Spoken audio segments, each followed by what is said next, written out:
acceptable in your sight, O God, our strength and our hope. Amen.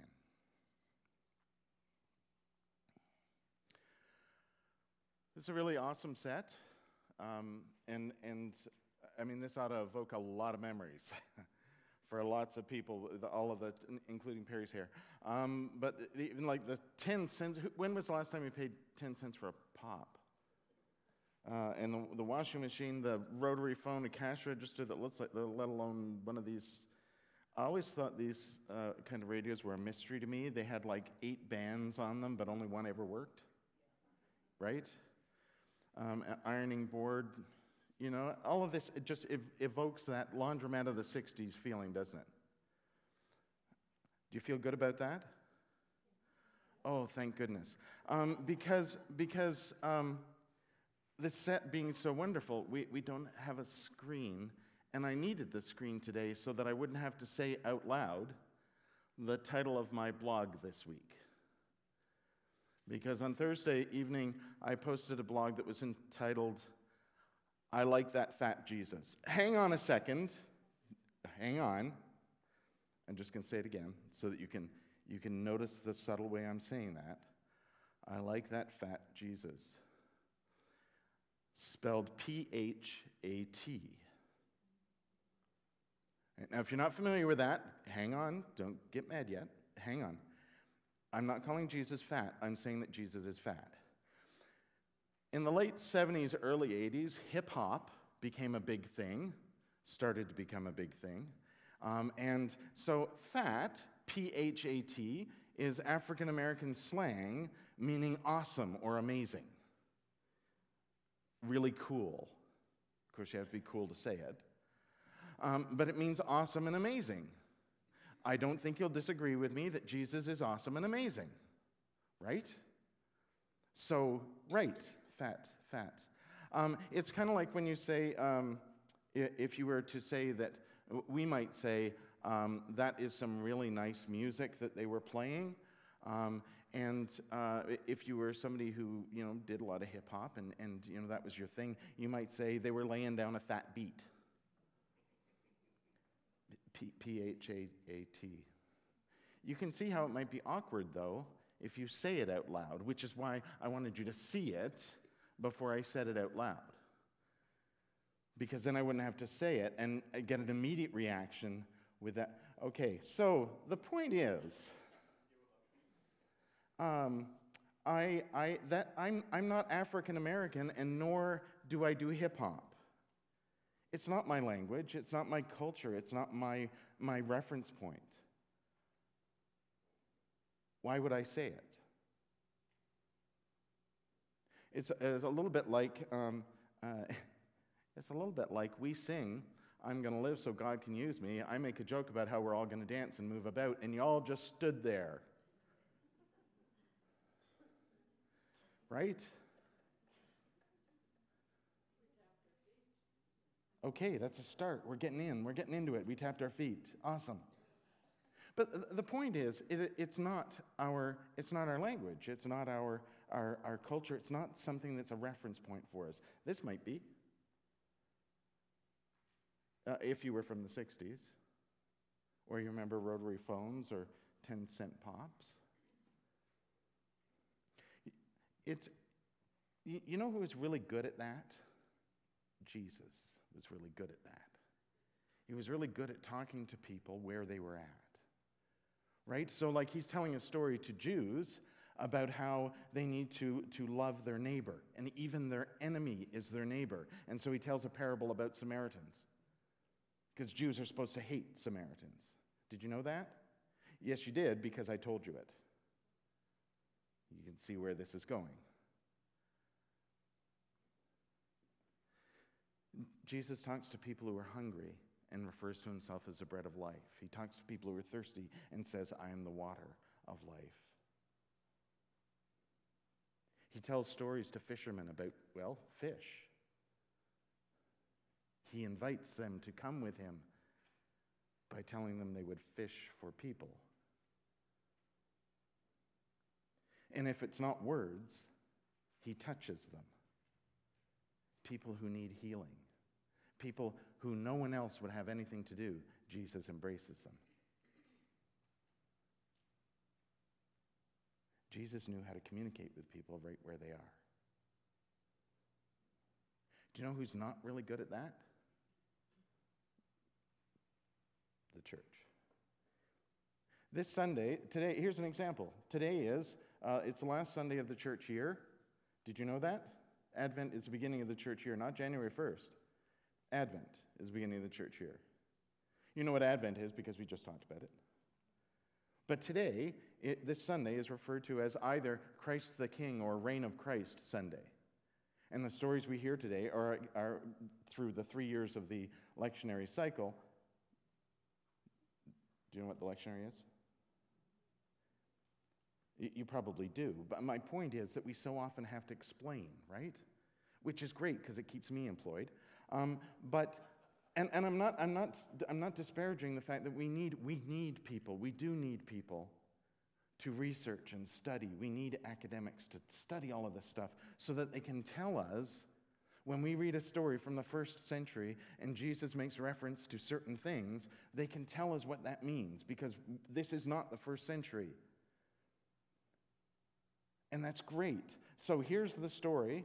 I will explain to you what it means, and then you will go and relate it to your life. Do you see a step missing there? We took a story that someone told, knowing who he was talking to, using images and references they would understand, and then I just retold it to you, only explaining its meaning. I didn't give you any new images that might be relevant to you.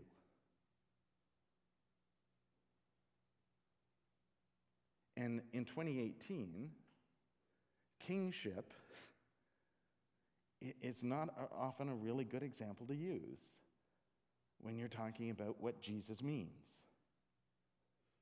Because first of all, there aren't a whole lot of places in the world that still have reigning monarchs who have any power. And if they do, it's more likely like a dictatorship, and there's more of those. Because that's how we understand kingship is power over. And that's not the kind of kingship Jesus talks about. Jesus is about power with people. And if we don't have that sort of historical, and you look back in the history of kings, right? Especially, with all due respect, kings of places like, say, England, where they were not always particularly nice, caring, or loving. Or you might have an image of a king from fairy tales, knights. That's not a particularly relevant image in 2018 either. So what is? In 1925, that's how old this Reign of Christ idea is, 1925. So it doesn't even go back forever, like most other things. But in 1925, the Pope, I think it was Pius XI. I'm not trying to show off, I actually read that. But the Pope decided that the world was starting to look like everyone just cared more about the secular world. And so he wanted to remind people about the kingdom of God and what it meant to be ruled by Jesus. So he suggested having a day, a celebration of this feast of the reign of Christ or Christ the King. And lots of other denominations liked it too, and so we all picked it up.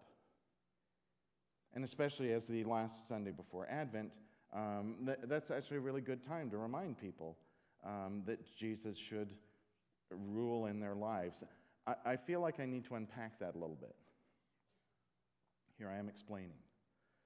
Right? Because we look at kings as having, and my last name's King and I still don't even get it. I got to explain it. It's about power. That's how we understand kings. Even Jews back in the first century had to be reminded that initially their model for kingship was shepherds. To be a shepherd king. Jesus constantly had to remind people that he meant to be a servant of others. That's what it means to be a king. Why? Because they'd all learned that being king is about having power over others. It's about having an army. It's about having control. It's about having everyone respect you because you're like this far from God. There was a time, in fact, when kings ruled by divine right. Right? They were king by virtue of the fact that God had anointed them as king or president. Anyway, no? Okay. Too soon? All right. Okay. The point is that in 2018, don't you think we should be coming up with other images? It's great that I can explain to you what this all means and everything, and you'll understand that, and you'll go, oh, yeah, okay, I see that. How does that, okay, I can, what do I do with that now? Wouldn't it be much more interesting if we just kind of sat around and thought to ourselves, discussed it, and thought, hey, what's a good image for me? What image of God, of Jesus, says to you, presence in my life in a way that encourages me, supports me, and strengthens me in living as Jesus taught us to live? What kind of image does that? So here's a caution on that as you're thinking about that, because there'll be a test at the end, and I'll ask you all to stand up and identify something. I won't, don't worry. But think about that. But as you're thinking about it, here's a caution about it. For quite some time, we have imaged Jesus as being a very slim, if not wiry, very white individual with brown hair and blue eyes. In some cases, even blonde hair and blue eyes. A first century Jew would most definitely not look like that. In fact, some of you might remember a few years back, Time magazine commissioned one of those forensic experts that takes a skull and then rebuilds the face on it, and gave them a skull of a first century Jewish male, and they reconstructed a face of what a first century Jewish male would look like. And it's not a really white guy with blue eyes and blonde hair. It's somebody with darker skin, with wiry hair, a beard, very distinctive sort of round features. It's somebody who looks like they ought to live in the Middle East. And yet we still perpetuate this idea that Jesus looks like Jeffrey Hunter. Do you remember Jeffrey Hunter, King of Kings? Seriously, people, watch more movies. It's a 1962, I'm going to say 62, 64 classic film. And he is, in fact, the classic image that we have for Jesus. It's like the brown painting. Do you know the one I'm talking about? It's a sort of brown tinted painting, but it's a picture of Jesus. And most churches have one in North America. It was painted by an American, I think, in the 20s or 30s. And most churches have one. And he looks very Western. So why? The answer is actually really simple and really true. Because then he looks like us. And there's nothing wrong with that. There's no physical description of Jesus in the Bible. We have no idea what Jesus looked like. We have an idea what John the Baptist looked like because he was a Nazarite and he lived in the desert. There's even a little bit about how he wore skins of animals and he ate bugs. So we know Nazarites are a particular, not Nazarenes, but Nazarites are a particular religious sect. They don't shave or cut their hair. They don't drink. They behave a certain way. So we know he was probably pretty hairy. We know how he dressed, and we know he lived in the desert. We know he ate bugs. You could get a fairly decent description of somebody from that. But not a word about what Jesus looks like. So we made him look like us. Well, we did. There's nothing wrong with that. In fact, that's not a bad thing because we can identify more with that. The problem is when we start telling people who don't think Jesus looks like that he looks like that. You can't tell people in the Middle East that Jesus is a really white guy with blonde hair and blue eyes. In fact, there's nothing wrong with people in Africa imaging Jesus as being black, or First Nations people in Canada imaging Jesus as being Aboriginal. Because it identifies with, it's a way of identifying, right? The problem happens when we start saying, no, you can't, because Jesus looks like a white dude with blonde hair and blue eyes. In other words, my Jesus better be your Jesus, or you're wrong. You can't do that. In fact, not only can you not do that, if you didn't do that, we'd be more open to understanding how other people see Jesus, wouldn't we? And there's a really important thing. Because if we can start to see how other people understand and see Jesus, how other people image Jesus, that might open up our way of understanding Jesus a little bit more too. It would certainly give us a better understanding of how other people see Jesus. Of course, you don't really want to just settle on the features part, right? The whole point of being king, since Jesus didn't appear as one, certainly Pilate didn't think he did, is understanding what it means to be that and being able to connect with that. It's about love with others, serving others, caring for others. It's about understanding, understanding that when we care for others, when we love others, we are sharing the love of Jesus. That's what it means to have Jesus rule in our hearts. See, I just did it again. That's what it means. What kind of image would give you that understanding without me having to explain it?